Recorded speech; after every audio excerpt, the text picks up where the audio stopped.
जय जिजाऊ, जय शिवराय, जय शंभूराजे.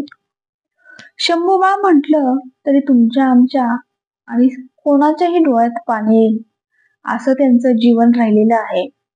जन्माला आली 2 वर्षाची असताना महाराणी सईबाई यांचं निधन झालं आणि ते आईच्या मायेपासनं अगदी बाल शिशुवयातच पारखे झाले आणि जसं त्यांना समजायला लागलं तसं ते थोरले आणि राजगादीवर राजांनंतर ते बसणार यावरून घरामध्ये त्यांना त्यांच्याबद्दलच कट कारस्थानं शिजणं आणि त्या कट कारस्थांचं त्यांना मनस्ताप होणं या घटना वारंवार शंभू बाळांसोबत घडत होत्या आणि या घटना कधी कधी महाराजांच्याही कानावर जायच्या. तर महाराजांनाही या सगळ्यांचा खूप मनस्ताप होत होता आणि शंभूबाळ जसे मोठे झाले ते जसे राज्यकारभारामध्ये राजे नसताना लक्ष घालत त्यांच्या काही गोष्टी जर लक्षात आल्या की ही काहीतरी गोष्ट चुकीची घडत आहे तर ते राजसदरेमध्ये सगळ्यांसमोर त्या माणसांना त्यांची चूक लक्षात आणून देत आणि काही वेळेस काही माणसांना हे पटत नव्हतं, त्यांना खटकत होतं आणि ते मनात ठेवून अजून शंभू बाळांबद्दल काहीतरी कटकारस्थानं करण्याचा प्रयत्न करत होते. कटकारस्थानं करण्याचा हेतू हाच की शंभू बाळ हे मनाने प्रेमळ साधेभोळे होते, परंतु ते खूप कठोर होते. त्यांना खोटं अजिबात पचत नव्हतं. जे आहे ते सगळं समोरासमोर खरं करण्याची त्यांचा एक स्वभाव होता आणि या स्वभावामुळे जे कपटी लोक आहेत त्यांना असं वाटत होतं की राजगादीवर जर महाराजांनंतर जर शंभूबाळ बसले तर आपलं काही खरं नाही.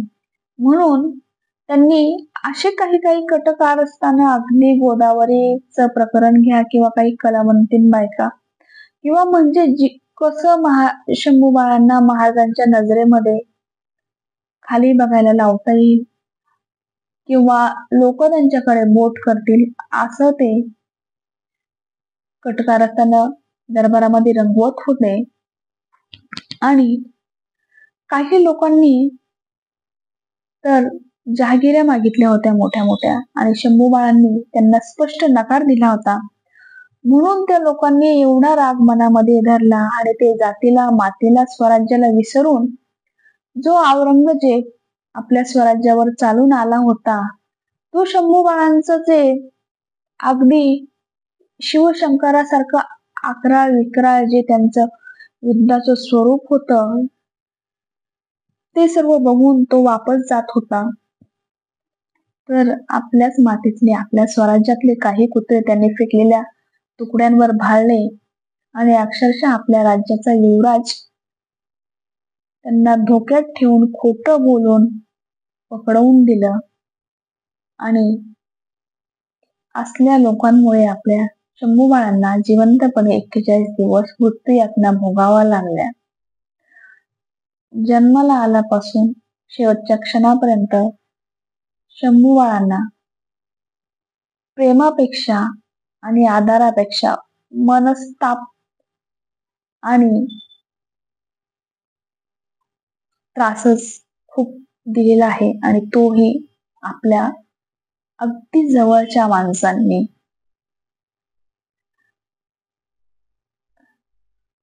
एक आजही आपण छत्रपती शिवाजी महाराजांचं नाव घेतलं तरी आपल्या अंगात एक ऊर्जा संचारते, आपलं रक्त सळसळ करतं. तेव्हा जो एक निखळ निस्वार्थी प्रेम करणारी जी महाराणी सईबाई होते त्यांचं आणि अक्षरशः छत्रपती शिवाजी महाराजांचा अंश कसा असेल हे तुम्हाला माहितीये. पण काही लोकांनी इतिहासामध्ये संभाजीराजांना डॉमिनेट करायचा प्रयत्न केला आहे.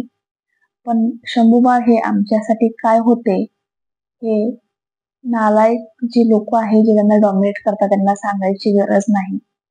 अशा माझ्या महान राजाला कोटी कोटी कोटी वेळेस मानाचा त्रिवार मुजरा की ज्या राजामुळेच आज हा प्रत्येक सण जो आहे तो आम्ही आनंदाने साजरा करत आहोत. जसं की आता नवरात्र आहे.